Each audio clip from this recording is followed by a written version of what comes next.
Idul Fitri. Kita bahas dulu maknanya, apa itu Idul Fitri.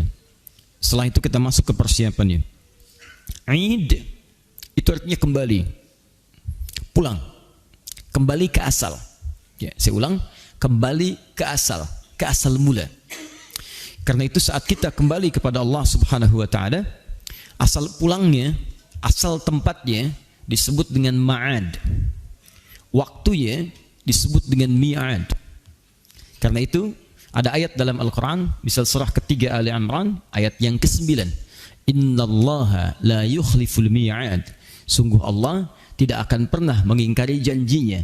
Di antara janjinya adalah mengembalikan setiap manusia kepada Allah Subhanahu wa taala sesuai dengan waktunya. Di banyak janji-janji Allah kepada hamba-Nya, di antara janjinya pasti semua hamba Allah akan kembali kepada Allah Subhanahu wa taala. Tempat kembalinya disebut dengan ma'ad namanya. Ma'ad. Ya, Imam Ibn Al-Qayyim Al-Jauziyah punya kitab namanya Zadul Ma'ad, bekal untuk kembali. Kalau bahasa kerennya sekarang, bekal untuk mudik. Kalau antum sekarang sedang persiapan mudik, ingat, mudik dalam pengertian kita nanti akan terbagi pada dua bagian. Mudik pada kampung halaman di dunia, mudik pada kampung halaman di akhirat kelak.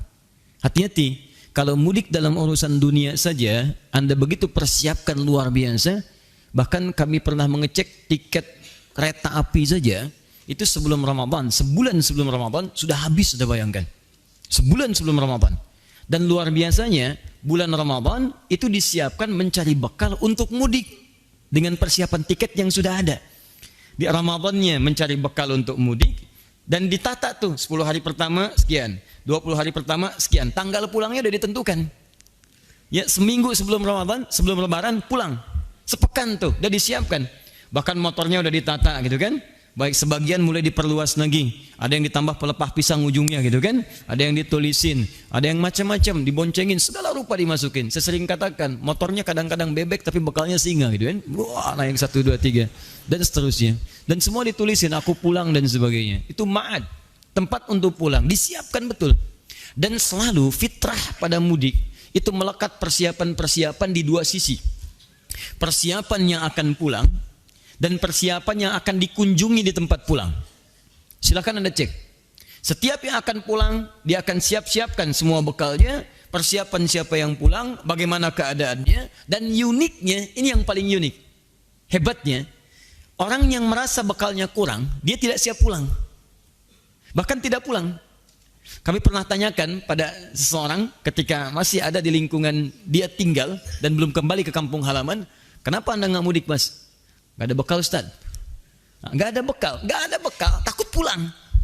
Gak ada bekal, tidak berani pulang. Tidak ada bekal, tidak punya kesempatan untuk pulang. Masya Allah, hebatnya yang punya kesempatan, yang punya bekal, kemudian dia dengan bangganya menghubungi ke tempat yang akan dituju, dia katakan, aku akan pulang. Maka yang di sana, karena tahu dia akan pulang, maka disiap-siapkanlah segalanya dengan sangat luar biasa. Ditunggu tanggal pastinya, rumahnya dicecet, disiapkan segalanya, melimpah makanannya, segalanya ada ditata dengan rapi, dan hebatnya dari hal-hal yang tidak ada pun diada-adakan, yang tak terbayang sebelumnya. Silahkan cek jenis-jenis makanan, makanan kering, makanan basah, makanan yang berbeda antara isi dengan luarnya, kan? Ya lutur, luarnya kongguan, dalamnya rangginang, kan? Wah, ada macam-macam lah. Itu pun juga ya keluarganya beda-beda ya, di Kongguan ada ibu dengan beberapa anaknya, suaminya nggak ada kan, ditemukan di kaleng yang lainnya, macam-macam lah, kaleng itu kumpul ya, ada kaleng macam-macam lah ya di Allahu Akbar. Itu mudik dunia. Nah sekarang persoalannya ada mudik yang kedua, dan mudik ini sifatnya abadi. Mudik ini sifatnya abadi, dan tidak sedikit orang yang berharap mudik sampai ke tempat dunia, ternyata dia lebih pulang duluan ke tempat akhiratnya. Dan celakanya, ini yang paling bahaya, dia menyiapkan bekal dunianya dengan maksimal saat akan mudik dunia, tapi dia tidak menduga bahwa bekal persiapan ke akhiratnya tidak dia siapkan dengan baik, dan ternyata mudik akhiratnya lebih cepat dibandingkan dengan mudik dunianya. Maka pulanglah dia ke akhirat tanpa membawa bekal-bekal yang telah dia siapkan, fokusnya untuk urusan dunianya itu. Ini yang paling berbahaya. Karena itulah bertakwalah kepada Allah Subhanahu wa taala.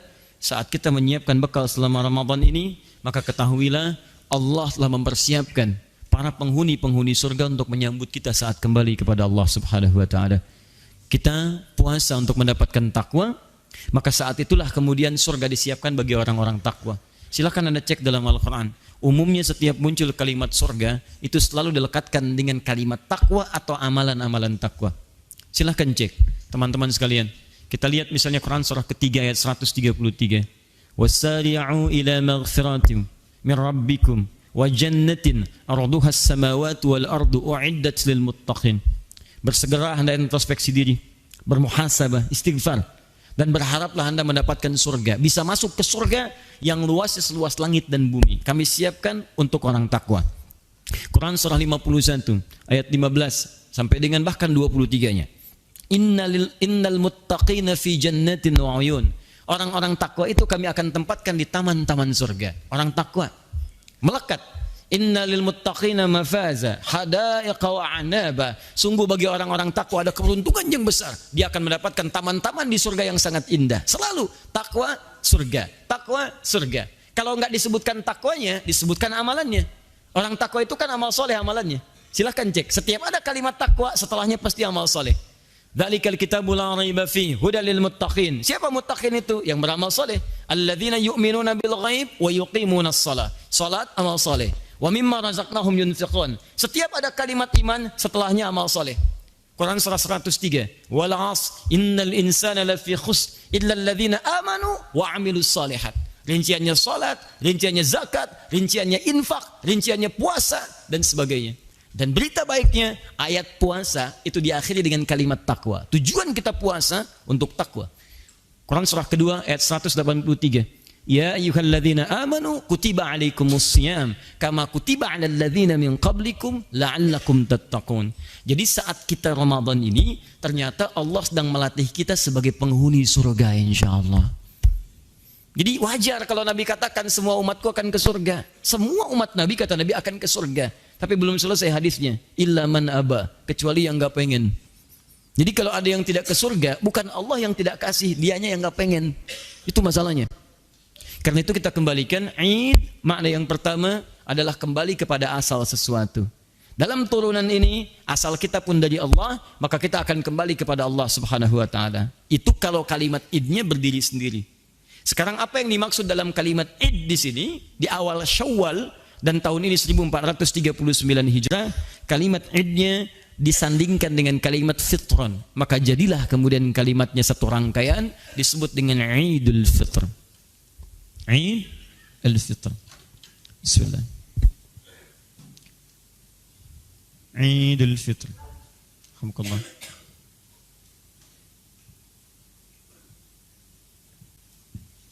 Eid ini asal mula atau asal kebiasaan.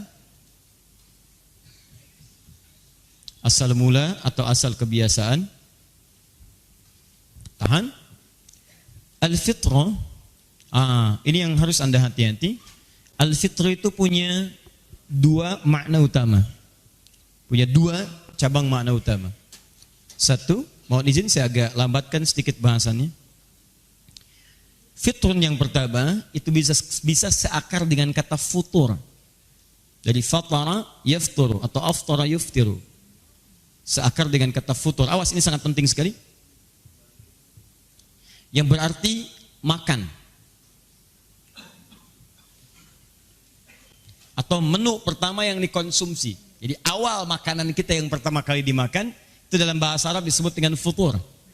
Baik, hal aftartum, sudah sarapan belum? Jadi kalau sudah ada futur, fatara itu artinya awal makanan yang dikonsumsi. Ya, makanya ada istilah iftar kan? Iftar, apa artinya iftar?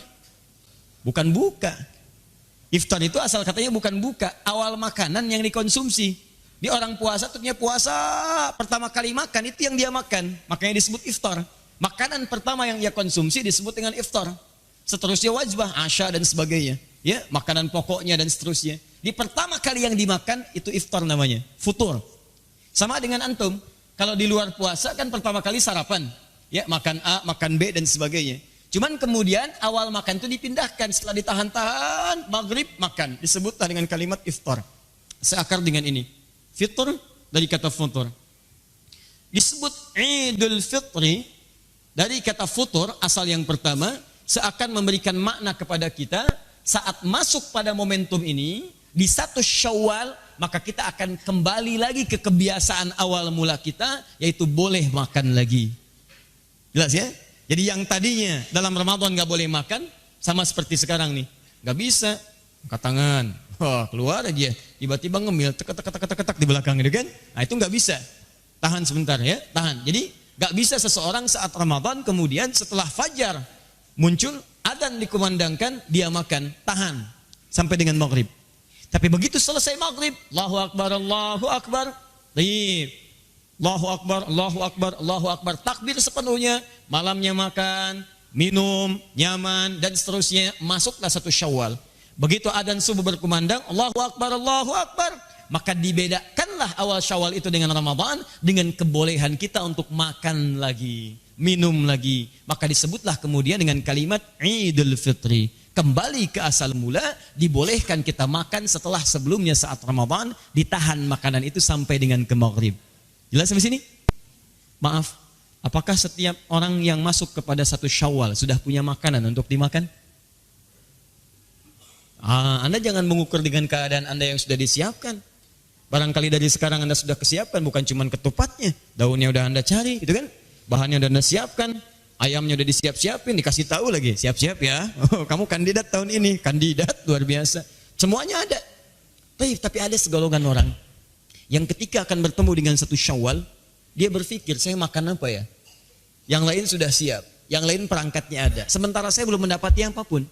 Maka syariat kemudian memberikan tuntunan kepada setiap orang, dalam setiap persiapan kepada 1 Syawalnya, disiapkanlah kemudian dorongan-dorongan untuk berbagi, yang dengan berbagi itu memberi kesempatan pada sebagian kawan-kawan kita yang belum tentu mendapati makanan di awal Syawalnya, untuk disiapkan sehingga mereka bisa merasakan makanan yang sama dengan kita.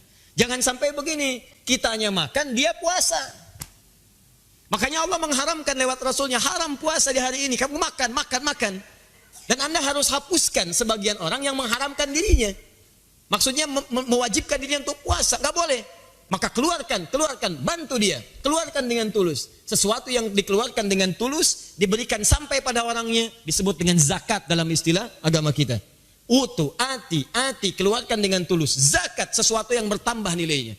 Ya, az-zakat fil lugha, zakat dalam pengertian bahasa itu bisa berarti sesuatu yang bertambah, sesuatu yang berkah, sesuatu yang berkembang. Seakan Allah ingin katakan, hei, ayo tambah lagi manfaatnya. Berikan berkah pada hartamu. Bagi orang yang belum bisa mendapatkan makanan pada awal Syawal. Maka kita keluarkanlah saat akhir-akhir Ramadan apa yang disebut dengan zakatul fitri namanya. Nih, zakat fitri dari kata futur. Maka bentuk yang diberikan dari zakat fitri itu sifatnya makanan. Ini poinnya. Dan Anda boleh titipkan pada penyalur zakat titipan Anda, misal saya nggak bisa nih kalau langsung beli beras dan seterusnya, maka Anda titipkan dalam bentuk uang misalnya, maka pengelola kemudian mengalihkan uang itu dalam bentuk makanan yang siap untuk diteruskan kepada orang-orang yang berhak untuk menerimanya. Baik Ustaz, boleh nggak kasih beras? Boleh, tapi Anda mesti pikirkan bagaimana dia masak beras itu. Gak mungkin sebelum berangkat sholat dia ngunyah beras, tok batal gitu kan? Gak bisa. Zaman Nabi itu wajar ngasih kurma, kurmanya dimakan gak dimasak lagi. Gak ada orang Arab nerima kurma misalnya, wah direbus dulu nih, kurma rebus, gak ada. Ya, gak ada, orang makan kurma itu langsung jadi. Makanya dalam konteks ini bisa Anda berikan tidak hanya berasnya, Anda satukan dalam bentuk sembako misalnya. Masya Allah, di dalamnya ada berasnya, dalamnya ada sardennya, dalamnya ada sebagian makanan tertentunya. Jadi begitu dia masuk kepada momentum dekat ke Idul Fitrinya, setelah menunaikan salat subuhnya, ada sunnah yang akan kita bahas nanti, makan. Masya Allah, sebelum berangkat sunnah makan. Dan makannya berpahala lagi. Masya Allah. Berpahala. Makan setahun sekali Pak.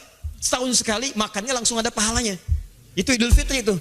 Jadi sebelum berangkat makan dulu berpahala. Anda nggak makan nggak dapat pahala Anda. Makan. Nanti kita akan lihat sunnahnya. Ya. Itu yang saya katakan. Sudah enak dapat pahala lagi. Ini satu ya. Tahan. Saya agak pelan-pelan. Jadi kalau saya lebih mengarahkan zakat fitri itu, kalimatnya menggunakan fitri diarahkan kepada bentuk makanan. Walaupun dititipkan dalam bentuk uang, tetap kemudian dialih fungsikan kepada makanan. Karena pokok esensi dari zakat fitri itu memberikan makan. Ingat, bukan bekal yang lain. Kalau yang lain silahkan titipkan lewat infak, zakat mal. Boleh. Jadi nanti zakat mal satukan dengan misalnya sembakonya, kemudian berikan kepada yang berhak. Jadi dia punya untuk makanannya, punya untuk yang lainnya juga. Tapi jangan menukarkan fungsinya. Hati-hati, ya hati-hati. Anda kasihkan uang, dia belikan rokok nanti, kan? Atau beli pulsa. Gak apa-apa Ustaz, 8 gak ada masalah. Yang penting pulsa ada. Allahu Akbar. Hari ini handsome tidak penting, yang penting handphone. Nah, itu yang repot. Balik ke sini. Catat ini. 2. Fitri juga bisa seakar dengan kata fitrah. Fitratun. Fitrah. Saya agak pelan-pelan ya. Bismillah. Fitri juga seakar dengan kata fitrah. Atau apa itu fitrah? Fitrah itu punya 2 arti. Dan ini esensi yang paling utama yang akan kita coba uraikan. Dan ini sangat erat kaitannya dengan Ramadan. Kalau yang tadi aspek fisikal, jadi secara fisik kita kembali makan. Ini yang kedua yang metafisik. Dan ini yang sebetulnya lebih dituntut dalam keadaan kita saat latihan Ramadan. Fitrah itu punya 2 arti. Pertama, jika disebutkan fitrah, artinya sifat cenderung mendekat kepada Allah. Sifat cenderung mendekat kepada Allah. Kalau dalam konteks beragama, fitrah itu dorongan kuat untuk menegakkan nilai-nilai syariat, nilai agama. Karena cara kita untuk mendekat kepada Allah yaitu dengan bersyariat. Salat itu syariat. Baca Quran itu syariat. Infak itu syariat. Jadi kalau orang ingin dekat dengan Allah, kerjakan nilai-nilai syariat. Rajin salat, rajin infak, rajin baca Al-Quran. Maka muncullah kemudian keterangan di Quran surah ke-30 Ar-Rum ayat yang ke-30. Perhatikan ayatnya. Fa'aqim wajhaka lid-dini hanifa. Fa'aqim wajhaka lid-dini hanifa. Perhatikan baik-baik. Kalimat awal ayat ini dibuka dengan huruf fa. Sesuatu yang menunjuk dengan cepat. Makna cepat. Harfu atfid rabitin baina syai'aini bila hudud. Huruf yang merangkai dari 2 peristiwa yang dikerjakan dengan cepat tanpa jeda. Fa'aqim wajhaka. Hei orang-orang yang sudah terlibat dalam kehidupan dunia. Aqim wajhaka lid-dini hanifa. Hadapkan sepenuhnya dirimu pada ketentuan agamamu dengan cara yang benar. Din. Awas tahan. Fitratallahi allati fataran nasa 'alaiha. Teruskan ayatnya. Fitratallahi allati fataran nasa 'alaiha. Itulah fitrah yang telah Allah tetapkan bagi setiap manusia, bagi semua manusia. Itulah fitrah yang telah Allah tetapkan bagi seluruh manusia. Jadi semua manusia itu, mau besar, mau kecil, mau tua, mau muda, mau laki-laki, mau perempuan, dalam jiwanya ada kecenderungan untuk mendekat kepada Tuhan. Dalam dirinya ada kecenderungan untuk mendekat kepada Allah Subhanahu wa taala. Dia mencari jalan. Bagaimana cara mendekat kepada Allah? Kata Allah, jalan satu-satunya Anda tunaikan ketentuan ad-din. Itulah fitrah. Nggak ada namanya manusia yang tidak punya kecenderungan pada Tuhan, itu nggak ada. Sebetulnya nggak ada istilah ateis itu. Ateis itu sebenarnya orang yang sedang mencari, cari sini, cari sini, cari sini, sedang banyak nyari dia. Ateis, tidak ada teis Tuhan, dia tidak mengakui Tuhan. Sebetulnya sedang mencari. Kalau pencarian itu kan baru setengah tuh sampai menemukan ujungnya. Dalam bahasa Arab, ateis disebut dengan la ilaha, tidak mengakui Tuhan. La ilaha, tinggal setengah lagi, illallah. Selesai. Jadi ateis itu setengah syahadat sebetulnya. La ilaha illallah. Syahadat kita kan la ilaha illallah. Asyhadu an la ilaha illallah. Jadi kalau ada yang mengatakan saya ateis, selamat, kamu setengah muslim. Tinggal setengah lagi. Nah, jadi teman-teman sekalian ada kecenderungan. Cuman bagaimana caranya mendekat kepada Allah? Fa'aqim wajhaka lid-din. Tegakkan ketentuan-ketentuan dalam agama. Apa yang disebut dengan ad-din? Ditafsir di Quran surah ketiga Ali Imran ayat ke-19. Inna dina indallahil Islam. Sungguh yang disebut dengan din yang diridhai oleh Allah Subhanahu wa taala itu adalah al-Islam. Jadi, tahan sebentar pelan-pelan. Kalau ada orang yang ingin mengembalikan dirinya kepada fitrahnya, ingin merasa dekat dengan Allah Subhanahu wa taala, maka dia harus mau memenuhi ketentuan-ketentuan dalam Islam. Saya buat bagannya supaya lebih terpahami dengan baik. Fitrah, kecenderungan dekat dengan Allah. Cara untuk mendekat kepada Allah tegakkan ketentuan ad-din dalam agama kita. Untuk memenuhi ad-din ini, apa yang disebut dengan ad-din? Namanya al-Islam. Ini poinnya. Yang ini dalilnya di Quran, surah ke-30 ayat 30, ditafsirkan di Quran, surah ketiga ayat 19. Jadi kalau seseorang ingin dekat dengan Allah, dia mesti memenuhi ketentuan dalam Islam. Apa itu ketentuan dalam Islam? Tafsirkan di hadis Muslim, nomor hadis yang ke-8. Imam An-Nawawi menyebutkan dalam Al-Arba'in, nomor hadis yang kedua. Ini riwayat Umar bin Khattab radhiyallahu taala anhu. Ditanyalah kemudian Nabi sallallahu alaihi wasallam oleh malaikat, "Mal Islam?" di hadis itu. Apa pokok-pokok keislaman? Satu, antasyhadu anna ilaha illallah wa anna Muhammadar Rasulullah. Syarat pertama engkau syahadat dulu. Akui tidak ada Tuhan selain Allah dan Nabi Muhammad utusan Allah. Komitmen untuk menyembah Allah. Bagaimana caranya? Hati-hati. Gimana caranya? Dua, wa tuqimas salat. Wa tu'tiyaz zakat. Wa tasuma Ramadan, puasa Ramadan. Masya Allah. Kemudian yang terakhir, wa tahujjal baita in istata'ta ilaihi sabila. Kamu tunaikan haji plus umrahnya dan siapkan diri untuk mampu menunaikan itu. Berdoa kepada Allah Subhanahu wa taala. Baik dalam keadaan lampu nyala, lampu gelap, gitu kan? Mohon kepada Allah Subhanahu wa taala. Minimal nyala dia, kan? Naik sini. Fokus. Jadi kalau Anda ingin dekat dengan Allah Subhanahu wa taala, Anda tunaikan ketentuan-ketentuan dalam Islam. Apa di antaranya? Ini yang pokok. Ada salat, ada zakat, ada puasa, ada kemudian haji, umrah dan turunan-turunan lainnya. Jadi ketika Anda diperintahkan untuk mengerjakan ibadah-ibadah ini, teman-teman sekalian, maka sesungguhnya ibadah ini mampu mengantarkan kita dekat dengan Allah Subhanahu wa taala. Kedekatan kita dengan Allah itulah yang disebut dengan fitrah. Nah, apa kaitan dengan Ramadan? Ternyata Masya Allah, ketika diperintahkan puasa Ramadan ini, puasa Ramadan adalah di antara amalan yang menghimpun berbagai jenis ibadah dalam Islam yang membuat kita lebih dekat dengan Allah Subhanahu wa taala. Silakan Anda cek, bukankah dalam Ramadan menghimpun banyak sholat? Anda di luar Ramadan belum tentu mengerjakan sholat sunnah, tapi saat Ramadan hampir semua jenis sholat sunnah kita bisa tunaikan. Silakan evaluasi dari hari pertama sampai hari 29. Demi Allah saya katakan, Anda pasti akan mengalami peningkatan dalam perihal sholat yang dikerjakan. Rawatib minimal akan dikerjakan. Malamnya mengerjakan tarawih. Kalau di luar Ramadan kan itu sama dengan qiyamul lail, sama dengan tahajud. Tapi Anda kerjakan saat Ramadan, silahkan cek. Bahkan kalau ketinggalan bisa gelisah kita. Jenis zakat, zakat yang wajib. Zakat itu wajib. Sunnahnya ada infak, ada sedekah. Di luar Ramadan, Anda kejar zakat. Saat Ramadan bukan cuma zakat, infak maju. Sedekah berkembang. Silahkan cek. Bahkan kotak Al-Ihsan nambah tuh. Di luar Ramadan 1 juta. Ramadan 3 juta, 4 juta. Masya Allah. Penceramah nggak datang udah khawatir nih. Aduh kotak macet. Tengah-tengah tuh. Itikaf naik 10 juta dan sebagainya. Itu luar biasa. Jadi berkembang lagi. Silahkan. Apa yang tidak meningkat saat Ramadan? Hampir semua amalan naik. Umrah. Kalau haji kan nanti saat masuk Dzulhijjah.